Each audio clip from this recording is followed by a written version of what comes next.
L'hymne à la joie, on va revenir après vers vous, Nicolas. Non, à moins que ce soit...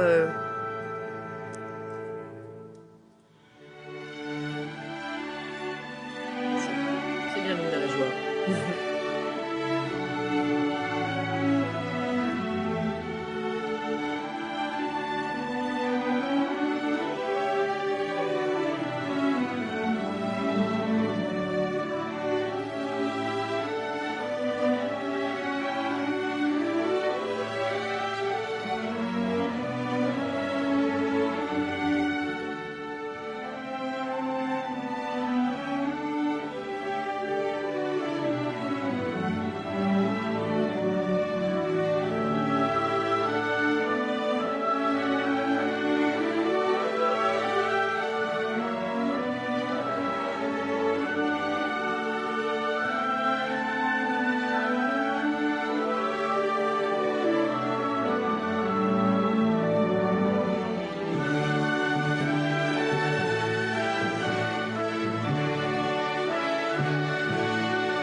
C'était bien l'hymne à la joie.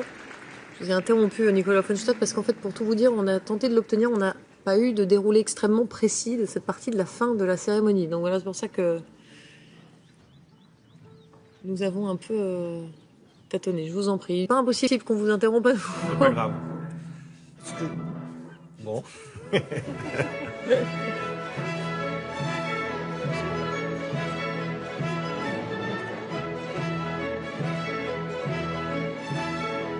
Kirchlendorf, le cinéaste, qui a donc mis en scène cette cérémonie avec ses 3500 jeunes aujourd'hui.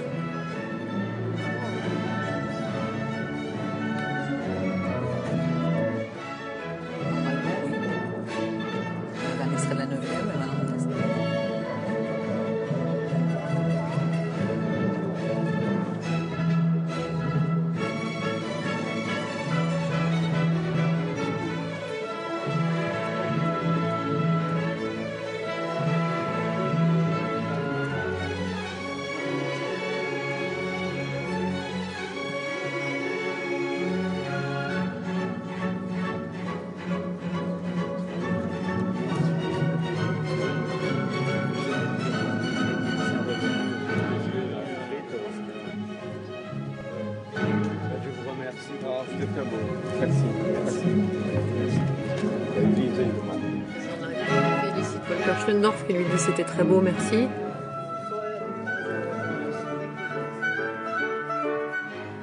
Lequel lui a répondu: je vous remercie de m'avoir fait ce cadeau.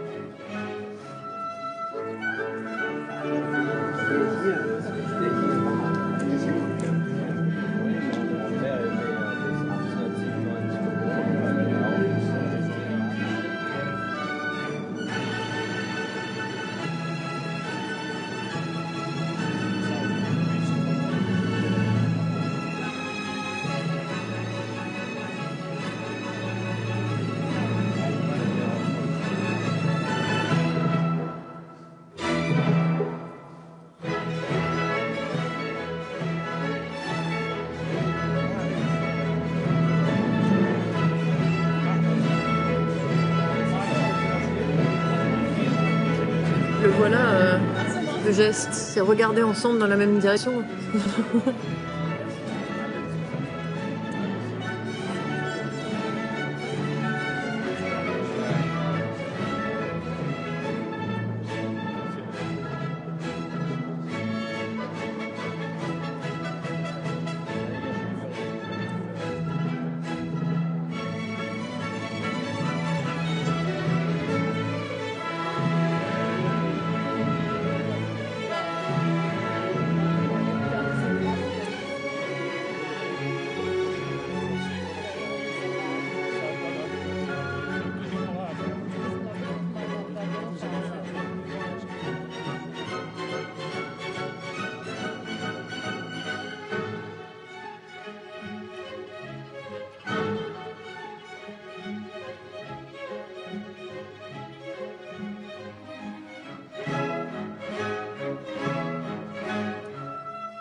centaine de jeunes qui se tiennent par la main, français et allemands, comme un hommage 2016 à la célèbre image donc de Helmut Kohl et François Mitterrand.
Nicolas Offenstadt. Oui, je voulais faire quelques remarques sur le plan historique parce que je trouve que c'est des discours qui ont une certaine densité. D'abord, Angela Merkel avait déjà parlé avec Nicolas Sarkozy sous l'Arc de Triomphe en 2009 de la Grande Guerre. Elle avait été plus rapide. Là, elle a vraiment, je crois, pris la mémoire de Verdun pleinement. Et j'étais frappé par deux passages notamment.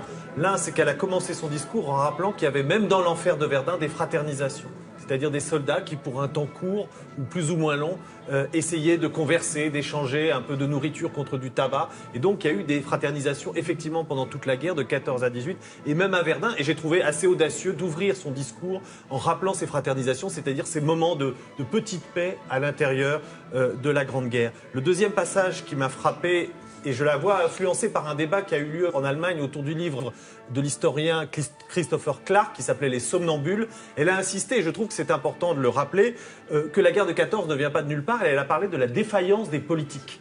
Rappeler qu'il y a aussi des responsabilités en 14-18 et qu'effectivement les chefs d'État ont ces responsabilités. Et c'est